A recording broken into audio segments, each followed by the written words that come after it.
भले ही कांगड़ा घाटी में बरसात के दौरान पैराग्लाइडिंग सहित अन्य साहसिक गतिविधियां प्रतिबंधित रहेंगी, इसके बावजूद जिला पर्यटन विभाग पर्यटकों से घाटी में घूमने आने की अपील कर रहा है। बरसात के दौरान 15 जुलाई से 15 सितंबर तक पैराग्लाइडिंग पर प्रतिबंध रहता है। पर्यटन विभाग कांगड़ा घाटी की खूबियों का बखान करते हुए पर्यटकों को बरसात के दौरान यहां घूमने के लिए आमंत्रित कर रहा है। जिला पर्यटन अधिकारी विनय धीमान ने मानसून के तमाम पर्यटन पनाहगाहों में से कांगड़ा को बेहद सुगम और सुरक्षित पनाहगाह बताया है। यही नहीं, प्रदेश की सुक्खू सरकार भी इसके लिए कांगड़ा को पर्यटन की राजधानी के तौर पर विकसित होते देखना चाहती है। शायद यही वजह है कि इसे पर्यटन की राजधानी बनाने का सत्ता में आते ही उन्होंने ऐलान कर दिया था। दरअसल ट्रैकिंग, पैराग्लाइडिंग के अलावा भी कांगड़ा में पर्यटन की अपार संभावनाएं हैं जो शायद ही कहीं और देखने को मिले। दरअसल कांगड़ा के हर उपमंडल में कुछ न कुछ ऐसा है जहाँ पर्यटक आकर सुकून से 2 पल गुजार सकते हैं, चाहे वो शक्तिपीठ हो, चुगलाखंग बौद्ध मठ हो, या रॉक कट टेम्पल हो, या फिर हेरिटेज विलेज, या फिर करमापा बौद्ध मठ और लंबे लंबे चाय के बागान। इतना ही नहीं, प्रदेश का सबसे बड़ा युद्ध संग्रहालय जहां भारतीय सेना के बड़े बड़े हथियारों समेत तमाम टैंक मौजूद हैं जो पाकिस्तान सेना छोड़कर गई थी। इसलिए भी पर्यटन अधिकारी सैलानियों से कांगड़ा आने की अपील कर रहे हैं।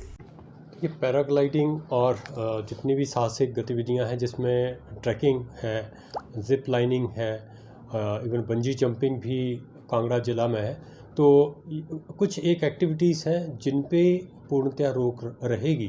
पैराग्लाइडिंग जो है वो 15 जुलाई से 15 सितंबर तक जो है मॉनसून के चलते बंद रहेगी। और रूल्स में ही जो HP एरोस्पोर्ट्स रूल्स हैं 2022 के, उसमें ही ये प्रावधान किया गया है कि इस समय जो है वो पर्यटकों की सुरक्षा के लिए जितनी भी एक्टिविटीज़ हैं इनको बंद रखा जाए।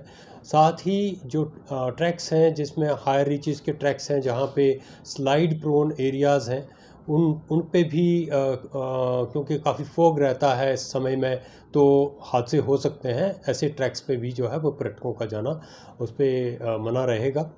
और साथ में जो सॉफ्ट एक्टिविटीज़ हैं जिसमें जिप लाइनिंग है, बंजी जंपिंग है, वो वेदर जैसे जिस तरह की सिचुएशन होगी उस तरीके से उन एक्टिविटीज़ को चलाया जा सकता है, क्योंकि कंपैरेटिवली वो सिक्योर एक्टिविटीज़ मानी जाती है। देखिए, हमेशा की तरह जो भी जैसे ट्रैकिंग के इसमें अगर कोई वायलेशन होती है ऑर्डर्स में, तो डिज़ास्टर मैनेजमेंट एक्ट के तहत डिस्ट्रिक्ट मजिस्ट्रेट ही ऑर्डर्स इसमें निकालते हैं।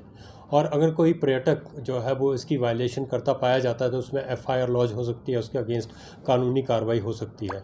उसी तरह से जो है वो पैराग्लाइडिंग, हालांकि सारे रिस्पॉन्सिबल हैं और इस तरह की अब तक कोई भी मतलब इस तरह का वाक़या जो है वो नहीं पेश आया जिसमें कि जिसमें टोटल बंद रहती है एक्टिविटी, उसमें कोई पैराग्लाइडिंग करवाई गई हो। लेकिन फिर भी अगर कोई इस तरह की चेष्टा करता है तो उसके अगेंस्ट भी जो है वो रूल्स के तहत कार्रवाई की जा सकती है।